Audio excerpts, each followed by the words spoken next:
When I was about 12, I had a lot of hormonal issues and panic attack symptoms, and I was really anxious.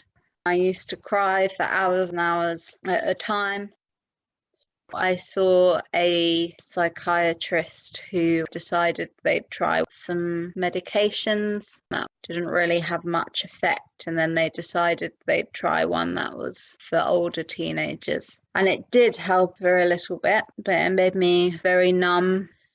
I was trying drinking and going out and being a teenager for the first time with being on these strong antidepressants. It made me feel very scared and messed up, and there wasn't much support. There were people that I'll remember forever that made such a change in my journey.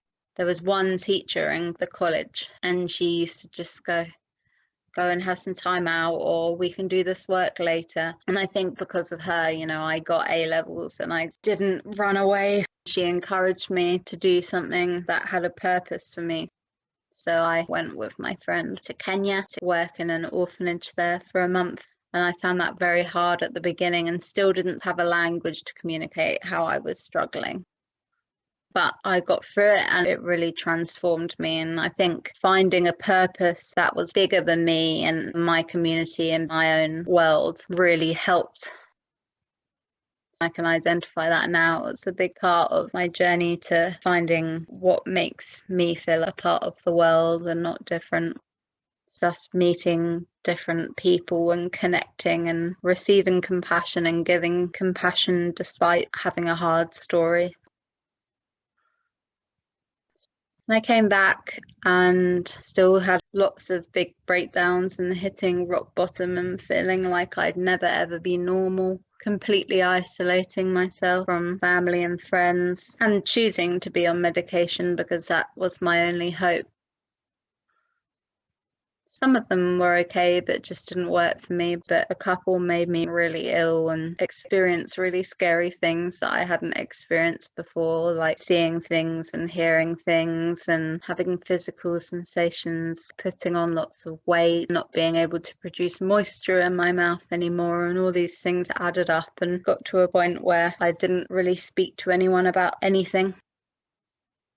I started to be able to engage with certain things that gave me purpose again, and volunteering and doing bits of work where I could, and I would fall off sometimes and then not work for months again and lose all my confidence and then try again. I came off the medications, which was really hard. I had lots of withdrawals for ages, but for me that was the right choice, because I was living all the side effects as well as living the mental health.